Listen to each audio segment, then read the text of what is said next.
Good morning, Grace Church. We welcome with us the Mayumi family from Porto Velho, Brazil, who will be sharing our music this morning. This family has participated in our worship services in the past, and we have been praying for them, as well as all the Brazilian students who we call part of our Grace Church family. I had an interview with them, and I asked Jessica what's the current condition in Brazil at this time. Our city is very difficult times because we don't have a lot of hospitals and the people don't have sense of all these things that happen now. So it's very difficult. Well, we're definitely keeping you in our prayers. So tell us a little bit about the music school that your family runs and how's this working during the pandemic?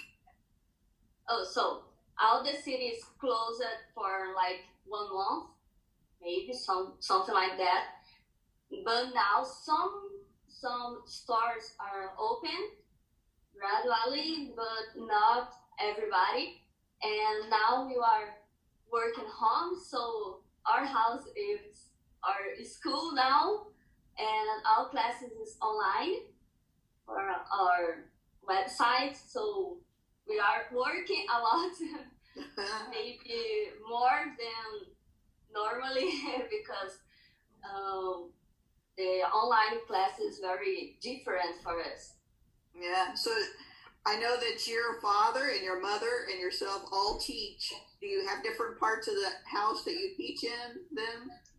Yes. I stay in the living room because we have the piano here, and my dad is in my bedroom. And sometimes my mother, when she need to class, she go to the school. It's not another place, so it's very crazy. Yeah. And Patricia, she takes some lessons, or is she in school right now? Yes, all morning. All morning. School time, huh? Uh-huh. Good. Well, tell us a little bit about your city. So we know that you're from Porto Velho. Where is that at in Brazil? In north, like in the Amazon forest. So it's very hot. Now it's very hot. Because you have just two times in the year. It's hot with rain, it's hot without rain. So now it's hot without rain, so it's very hot and dry. So difficult to breathe. It's very different. I see some fruit on your table. Is that fruit grown in your area? Yes, well, you can show. So we have some bananas. I know you have bananas too, but here you have a lot of kind of bananas, like these big ones. Ooh. That is, you have a green one, and you can fry that and make it like potato chips, but it's banana chips. I like a lot. And maybe we have 10 kinds of bananas here. 10? This is just yes. Wow. And you have something very different. Is a passion fruit. Oh. You like a lot. You make juice here, and it's very common here. You can eat too. And something that you like too much. Papaya. Oh. You have kinds too. Yeah. The fruit in Porto Velho is the best fruit in all of Brazil. Yeah, it's very fresh. And I don't know, have some things that make better. I don't know, it's very sunny, you have the rain, you have the best, I don't know, the nutrients. It's very different. Yeah. And mango has a lot of kind too. The mango in Porto Velho is really amazing. Yes, and have something that I like too much. That is acai. Ooh. Or breakfast, sometimes you have acai. Acai. Oh, yeah, wonderful. And that's really special because they actually make it in they like step on it or they stir it up to create that acai, right? The little berries. Yes, it's like a little berries, and you make it. It's not a. It's like a juice, but it's more. Oh, you have to be careful. Yeah, it's a big one. You have a lot here. Now you're making us all hungry. We want to come eat with you. And for lunch, maybe you have some fish or a Brazilian barbecue. That's some food that is very different. Different. Don't you have tapioca there? Oh, not today. You don't have tapioca. No. I mean, but you have a lot of, you have tapioca in Porto Velho. That's really good, right? Yes. Yeah. It's like a pancakes, something like that. And you have a lot of open air markets where you buy fruit and vegetables. In this time, not yet, because it's not. The government just opened some stores, not everybody now. Okay. So you have just a little grocery, some little supermarket, and you have just the fruits and you can buy that. Okay. But not like you saw sometimes. Okay. The biggest one is closer. Good. Okay. And today during service, we're going to be hearing Patricia play the Mozart piece, and also a piece that's popular in Brazil, which she played in an international competition. We're so excited that she was chosen for this honor. Can you tell us how she was chosen? Oh, so now it's very interesting because you can participate of a lot of things with internet, and some concourse like that don't have in Porto Velho, don't have in North, just in the big cities like São Paulo or Rio de Janeiro. Hey, you're going to play the piano for us today? Yes. Yes? What other instrument do you play? Do you play more instruments? I play piano, guitar, and cello, and flute, and ukulele. Violin, yes. Oh, almost every instrument. And the last time you were in the United States, you learned to play the harp. Yes. Yeah, right. We ask God's blessings on this family, their music school, and the joy that they bring to their community and to Brazil through their music. Amen.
verses 1 to 4 and 12 to 28.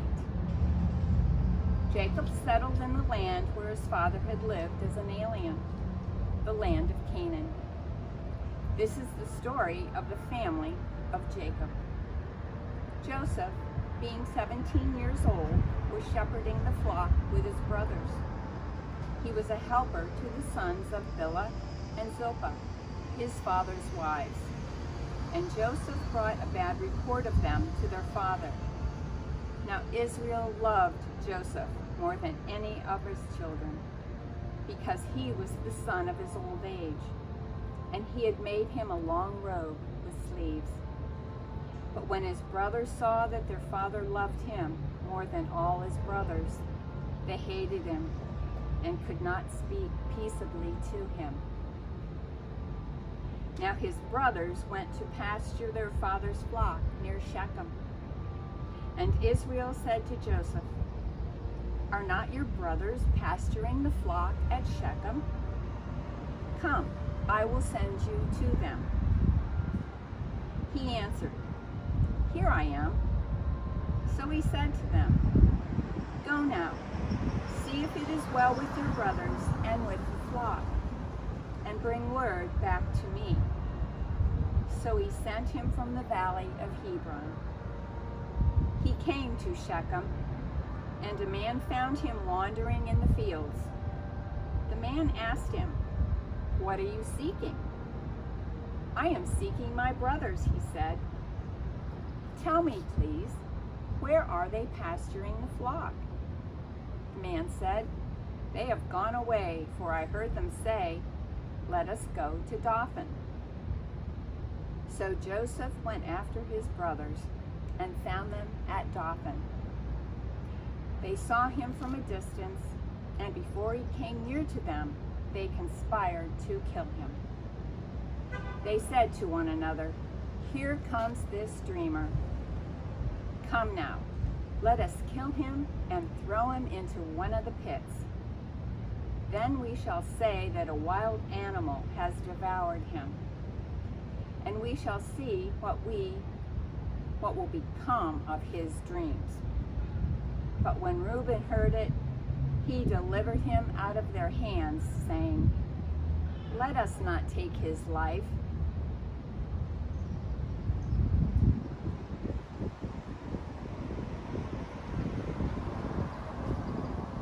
Reuben said to them, "Shed no blood. Throw him into this pit, into the wilderness, but lay no hand on him, that he might be rescued out of their land and restore him to his father." So when Joseph came to his brothers, they stripped him of his robe, the long robe with sleeves that he wore, and they took him and threw him into a pit. The pit was empty, and there was no water in it. Then they sat down to eat, and looking up, they saw a caravan of Ishmaelites coming from Gilead, with their camels carrying gum and balm and resin, on their way, carrying it down to Egypt.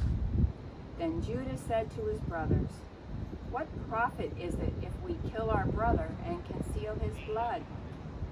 Come, let us sell him to the Ishmaelites, and not lay our hands on him, for he is our brother, our own flesh." And his brothers agreed.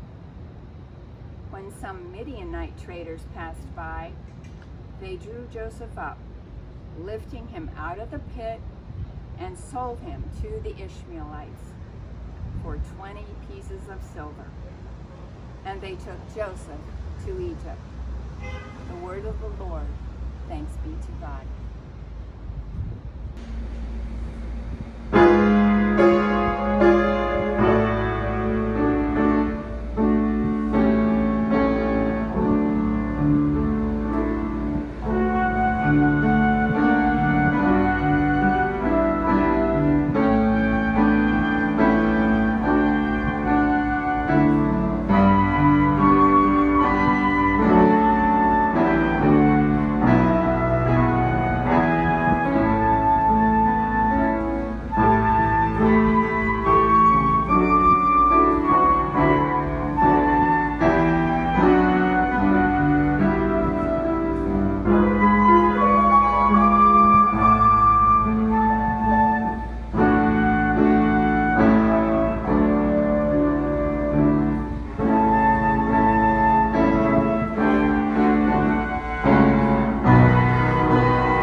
reading from Psalm 85, verses 8 through 13. Let me hear what God the Lord will speak, for he will speak peace to his people, to his faithful, to those who turn to him in their hearts. Surely his salvation is at hand for those who fear him, that his glory may dwell in our land. Steadfast love and faithfulness will meet. Righteousness and peace will kiss each other. Faithfulness will spring up from the ground, and righteousness will look down from the sky. The Lord will give what is good, and our land will yield its increase. Righteousness will go before him, and will make a path for his steps. The word of the Lord. Thanks be to God.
My name is Stephen Drachler, and my wife and I joined Grace Church last year.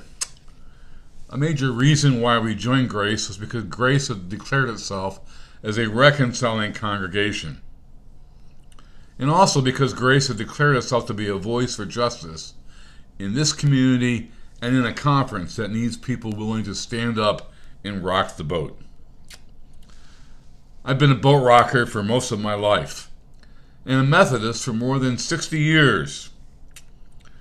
I've been involved in social justice activism since my teenage years in the 60s and during the Vietnam War in college. But I haven't always been a strong and vocal advocate for LGBTQ inclusion in church and in our society. I was the lobbyist for United Methodist Advocacy in Pennsylvania, working upstairs in the Wesley House when things changed in 2012, when I was a delegate to the General Conference in Tampa. Like it has been since 1972, homosexuality was to be a major focus of the conversation and debate at that General Conference. I was prepared to vote in favor of LGBTQ inclusion, but something changed after Bishop James King preached on the first night of the conference. When Bishop King said that all should mean all in the United Methodist Church, it was like an electric charge had gone through my body. In the coming days, as my legislative committee took up several items related to homosexuality, I found myself speaking up to advocate for our LGBTQ siblings.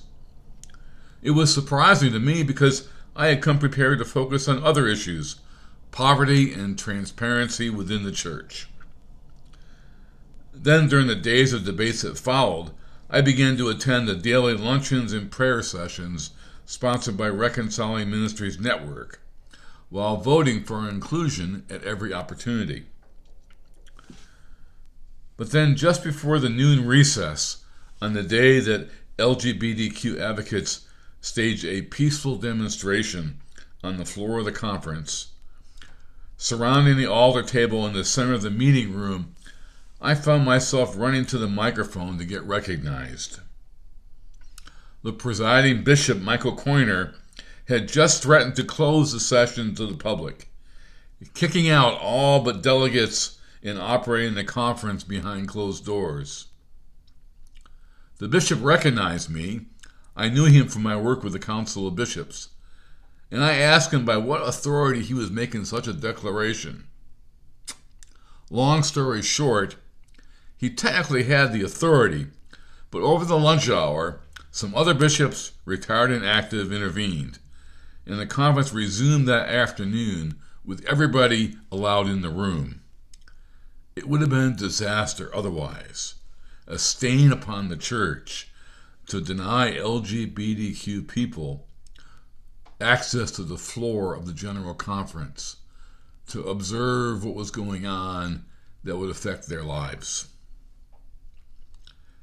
After the end of the General Conference, which was a dismal and disappointing experience, I returned home to Harrisburg, and I began to speak out in support of LGBTQ inclusion here in our annual conference.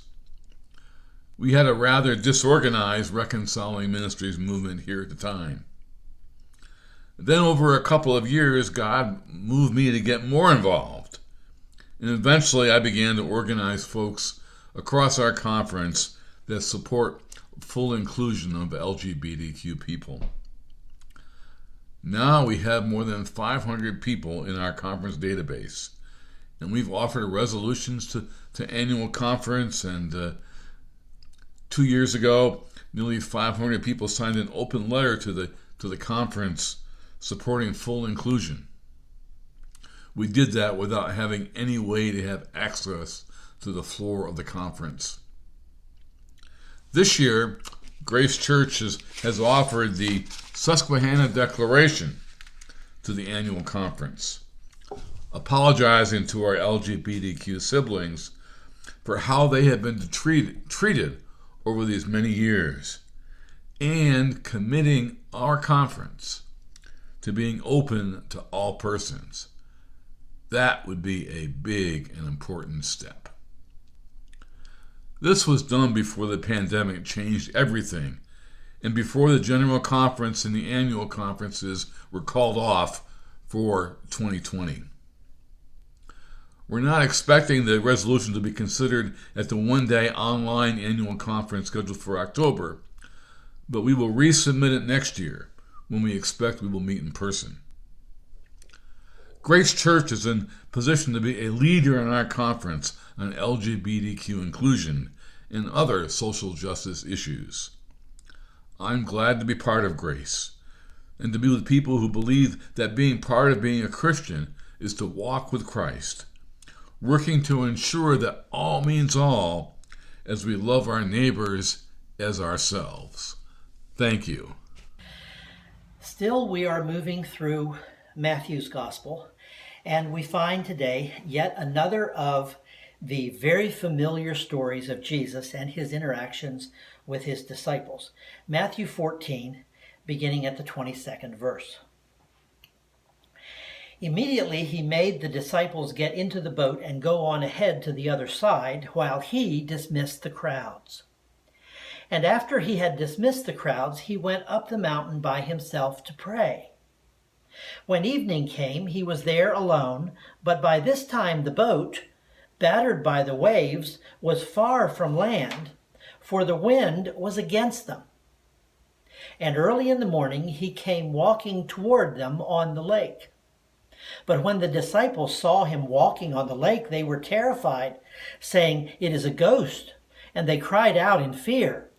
But immediately Jesus spoke to them and said, "Take heart, it is I. Do not be afraid." Peter answered him, "Lord, if it is you, command me to come to you on the water." He said, "Come."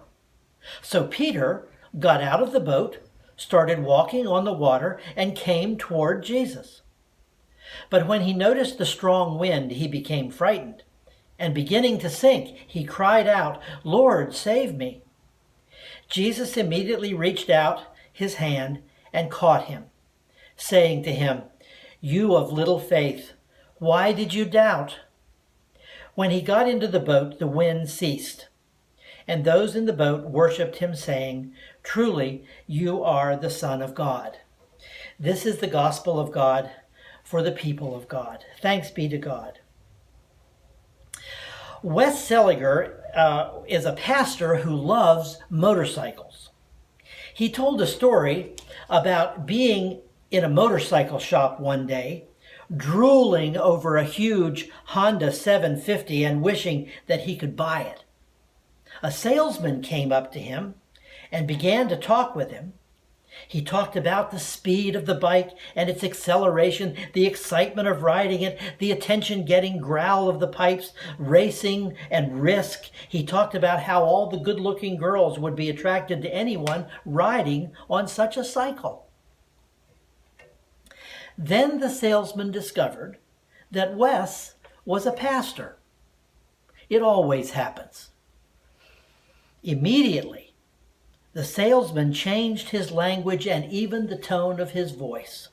He spoke quietly now and talked about the good mileage and the reliability and the visibility that you would have on the bike. It was indeed a practical vehicle he was looking at.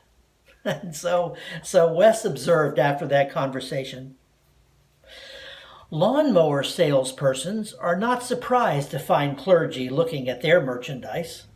Motorcycle salespersons are. Why? Why is it that way? Does it tell us something about clergy and about the church? Lawnmowers are slow and safe and sane and practical and middle class. Motorcycles are fast and dangerous and wild and thrilling. Is being a Christian supposed to be more like mowing a lawn or more like riding a motorcycle? Is the Christian life safe and sound or dangerous and exciting? The common image of the church, especially as we have it these days, the common image of the church is pure lawnmower. Slow, deliberate, plodding, safe, predictable, and calm. But what if our task as disciples of Jesus is to take the church out on the open road, give it the gas, and see what the old girl will do? Is our church a lawnmower church or a motorcycle church? Are we more focused on achieving our own safety and comfort? Or are we determined to hear and follow God's call no matter what the risks? We have viewed Holy Communion as a kind of welcome home party, when actually the holy meal is intended more to be a quick, nourishing snack before we rush out the door or step out of the boat or respond to Jesus' urgent call. In your opinion, which of these two familiar hymns best characterizes what faith and church are designed and called to be? Softly and tenderly, Jesus is calling for you and for me.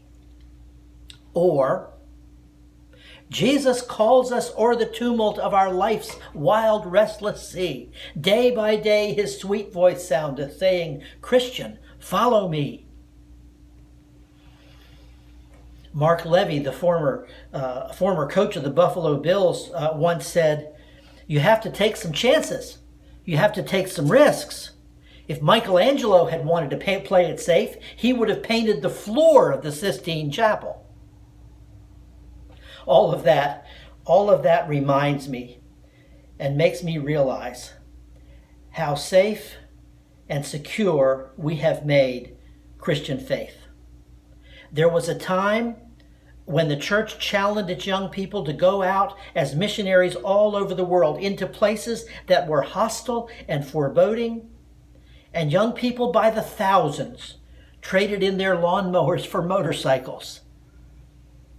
We've been remembering, especially over the past few weeks with the death of John Lewis, we've been remembering the civil rights movement, and that there were Christians like him, Christians who risked their lives to promote the notion that all people are God's people. Some were beaten, some were ostracized, and some died as they lived out their conviction that in the family of God there needs to be fairness and justice and inclusiveness and kindness and compassion for everyone. No exceptions. Are we at a time now when we are called to live out our faith with just such courage as John Lewis and others did 60 years ago? Where is that battlefield today? Where's the challenge today? Has the world gotten that much safer, that much more loving, that much more just, that much more like Jesus, so that there just isn't anything challenging for the church left to do? I don't think so. I think it's more likely that we Christians have just retreated into our own safe little habitats and we intend to stay there. Only as we attempt to do great things for God do we experience how great God truly is. Only as we attempt to walk on water do we feel God's strong arms holding us up. When we think of Jesus, we like to think of the peacemaker, the reconciler, the forgiver, not the one who comes to promote dissonance and division. We think of Jesus as the one who stills the storms of life, not as the one who stirs up the waters. We think of Jesus as the one who calls us out of trouble, rather than the one who calls us into good trouble. We think of Jesus as the one who provides us safety and comfort in the boat, not as the one who calls us to step out of the boat into the storm and to do so with confidence and faith. We live in a world that is as torn up by conflict now as we could ever imagine, paralyzed by partisanship, focused on comfort and wealth. Now, as much as any time in our history, the citizens of God's kingdom are urgently called to the work of the kingdom. Justice and fairness and inclusiveness and kindness and compassion. It's hard work. It is not popular work. It is risky work. No less so now than it was for Jesus in his time. In order to follow Jesus, Peter was willing to get out of the boat. But notice this one thing about that incident that Matthew reported. All Peter had to do was take the first step. All he had to do was get out of the boat. Jesus did the rest. Jesus made him able to walk on the water. Jesus pulled him up when he was about to sink. Jesus guided him back to the boat. Today's gospel serves as a reminder to us that Jesus is also the one who invites his followers into the storm. True, by the end of the story, the storm is stilled, the raging waves are silent, and the disciples are safe in the boat. But not before Peter, the premier disciple, had had a grand and great adventure with Jesus. At its best, the Church of Jesus Christ is an adventure, not an exercise. It is more a movement than it is an institution. And when we are involved in it, we find ourselves more occupied with life's storms than with life's comforts. You know, we talk at Grace Church a good deal about inclusiveness and being inclusive of all of God's children, particularly those of the LGBT community. And we've been conscious and attentive to the discussions across our country in the past several weeks on racism. There have been rallies at the state capitol that we've been a part of. There have been programs and opportunities at Grace Church that we have sponsored and have been a part of. But there's yet another one coming up. We are working to plan some vigils in front of the church on Wednesday noons. I hope that you will be attentive to the announcements that come out of the church at least once a week, often twice a week, as to when those vigils will start, promoting racial harmony and the welcome that Grace Church and all of the church is offering to all God's people. Be attentive and watch for the starting date. It will be soon.